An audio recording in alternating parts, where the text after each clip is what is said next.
How would you answer the question, what is a spirit? Here's the answer we'll explore. A spirit is a personal being with a mind, emotions, and will.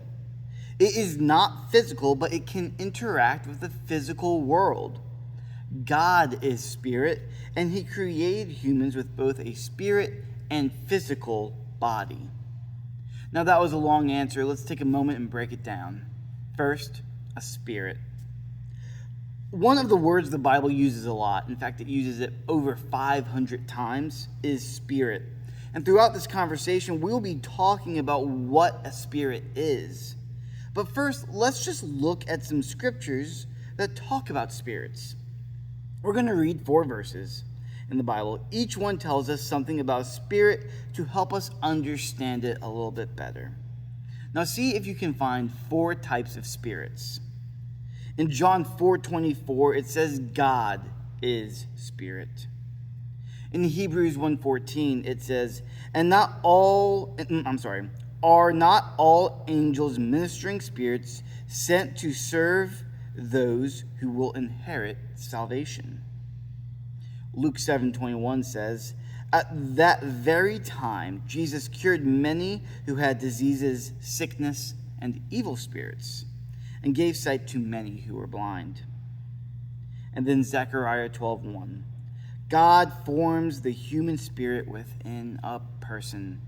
So you catch 4 types of spirits. We see that God is spirit, that the angels are spirit, that there are evil spirits, and that every person has a spirit. A spirit is a personal being. Have you ever thought about what it means to be a person? A rock is not a person. A house is not a person. A lovable cat or dog, even they are not a person, even though we may want to treat them like people. A person is something that has a mind, emotions, and a will. So what are some things that classify as a person? Well, humans, for one, are persons. God has 3 persons. We know that as the Trinity. And even angels and demons have the qualities of persons because they have a mind, emotions, and a will. To be a person means that you have thoughts, will, desires, and a deep decision-making ability. A spirit is a personal being with a mind, emotions, and will. God made humans in his image, and part of being created in God's image is the truth that he created us as persons. We're not just animals.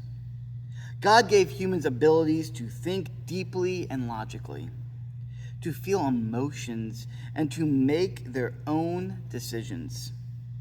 Instead of just doing whatever our instincts would lead us to. As humans, we're not pre-programmed robots or animals driven by these instincts. We're able to think. We're persons. A spirit is a personal being with a mind, emotions, and will. It is not physical, but it can interact with the physical world. When we talk about spirits, we're talking about something that is not physical. You typically cannot see, smell, and touch. Rather, it goes beyond that physical realm. It goes beyond what our senses can interpret. And then finally, a spirit is a personal being with a mind, emotions, and will. It is not physical, but it can act within the physical world. God is spirit, and he created humans with both a spirit and physical body. Because God created the world, he can act within this world he has made. Even though he's a spirit and he transcends this physical world, he is able to affect it and affect us. Oftentimes, people doubt God's influence on the physical around us because we can't see him, we can't interpret him with our senses. But we know that cannot be true because of the long history of God directly interacting with this world he has made and with these people he has cared for. And the greatest example of this is Jesus coming down in a physical form and making the Spirit manifest. Even further, though, God interacts with us on the spiritual level. that is so much deeper than this physical one. He is able to interact with us through thoughts, through the will that he shares with us, through the desires that make us his children. So that was a lot to handle. Let's recap. How would you answer the question, what is a spirit? Our answer: a spirit is a personal being with a mind, emotions, and will. It is not physical, but it can act within the physical world. God is spirit, and he created humans with both a spirit and physical body.